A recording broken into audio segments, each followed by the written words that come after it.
নমস্কার বন্ধুরা, আমি উজান সিনেমা টিমে আপনাদেরকে আরেকবার স্বাগত। চলেছি নতুন একটা ভিডিও নিয়ে। এই ভিডিওতে আমরা কথা বলবো অ্যানিমেলের টিজার নিয়ে। প্রথমেই আমরা একটা রিয়াকশান দেবো।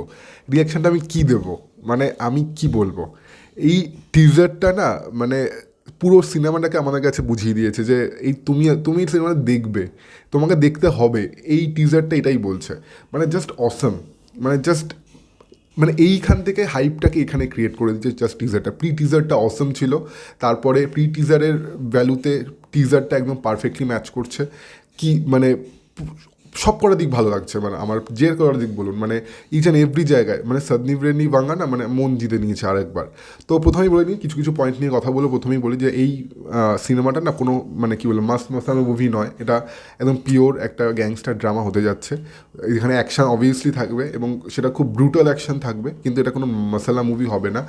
সেটা প্রথম মানে এটার মানে প্রমাণ হিসেবে প্রথম সিনটাকে ধরে নিন টিজারে, যেখানে রশ্মিকা আর রণবীর কাপুরকে আমরা দেখতে পাচ্ছি। ওই সিনটা দেখে না আমার মনে হচ্ছিল কোনো একটা কোনো একটা হলিউডের মুভি দেখছি, মানে ওরকমভাবে সিনটাকে ডিজাইন করেছে। মানে কি শান্তভাবে কামলি একটা ডায়লগ ডেলিভারি করছে, পিছনে কোনো বিজিএম বাজছে না, কোনো এক্সট্রা কোনো সাউন্ড আসছে না, পুরো পারফেক্ট মনে হচ্ছে একটা হলিউডের মুভি। এবং ওই সিনটা পুরো টিজারটাকে ডিসক্রাইব করছে।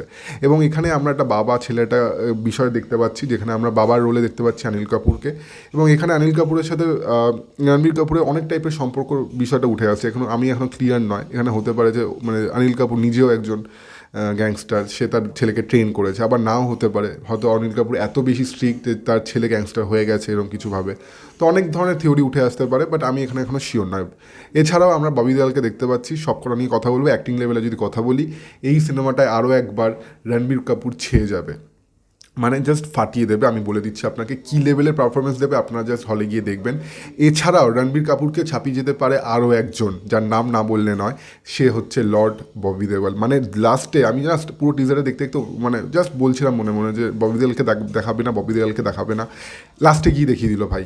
মানে 2 থেকে 3 সেকেন্ড কী এক্সপ্রেশন, মানে মানে চাকুটা দেখিয়ে বলছে পিছনে আয়। আমি জাস্ট থমকে গেছি ওই এক্সপ্রেশনটায়। মানে আমি বলেছিলাম পোস্টার রিভিউর সময় যে যদি কোনো পারফেক্ট মানে জন বাচ্চা, এখানে ইমরান হাসমি বাচ্চা, আর বাকি কাকে ডেকে নেবেন, সবাই বাচ্চা এখানে ওর কাছে।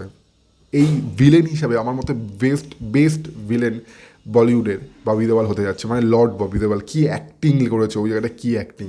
মানে আমি ওয়েট করে আছি শুধু রণবীর কাপুরের যেরকম রণবীর কাপুরের পারফরমেন্স দেখার জন্য যেরকম, অ্যাজ ওয়েল অ্যাজ আমি ববি দেওয়ালকে দেখার জন্য ওয়েট করে আছি।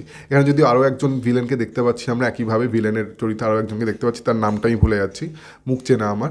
বাট ববি দেওয়ালও এখানে খুব একটা মেন রোলে, ভিলেনের মেন রোলে থাকবে, এটা আমরা শিওর। লাস্টে গিয়ে আমরা সেটা দেখতে পাচ্ছি। তো এই সিনেমাটা এটা প্রচুর হাইপ ক্রিয়েট করেছে। এবং যদি সত্যি কথা বলি, আমি একদম মন থেকে অনেস্টলি বলছি, টাইগার 3 টিজার দেখার পরে আমি যতটা না এক্সাইটেড হয়েছি, অবভিয়াসলি খুব ভালো লেগেছে, খুবই ভালো লেগেছে, বাট আমি যতটা না হাইপ ক্রিয়েট হয়েছে আমার মধ্যে, বা আমি যতটা না বেশি এক্সাইটেড হয়েছি অ্যানিমেলের টিজার দেখার পর, আমি আরও বেশি এক্সাইটেড হয়েছি। মানে আমার আরও বেটার লেগেছে অ্যানিমেলের টিজারটা। এবং এই টিজারটা একটা দর্শককে হুক করার জন্য টাইগার 3 এর থেকে বেটার, এটা আমি পারফেক্টলি প্রিন্ট করে বলে দিচ্ছি। এটা আমার ডিরেক্ট কমেন্ট, আমি আপনি লিখে দিচ্ছি, এটা সত্যি কথা, এটা আমি অনেস্টলির সাথে বলছি। এটা কার কী মনে হবে আমি জানি না, হতে পারে ওয়াইআরএফ ফ্র্যাঞ্চাইজির, ওয়াইআরএফ স্পাই ইউনিভার্সের একটা ফ্র্যাঞ্চাইজি মুভি বা আরও 2টো পার্ট, সেটা খুব ভালো, সালমান খান, ব্লা ব্লা ব্লা, অনেক বড় বিষয় আমি মানছি। বাট আমি অ্যানিমেলের টিজারটাকে টাইগার 3 টিজার থেকে অনেকটা এগিয়ে রাখবো, এবং আমি অধীর আগ্রহের সাথে অপেক্ষা করব এই সিনেমাটার জন্য।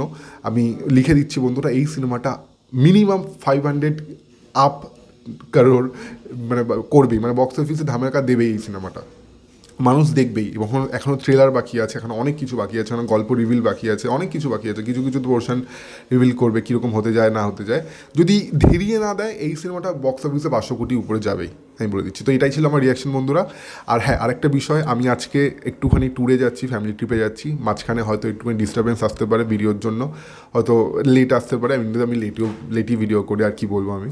তো প্লিজ স্টে টিউন এবং stay subscribe and do subscribe cinema টিমা। থ্যাংক ইউ বন্ধুরা।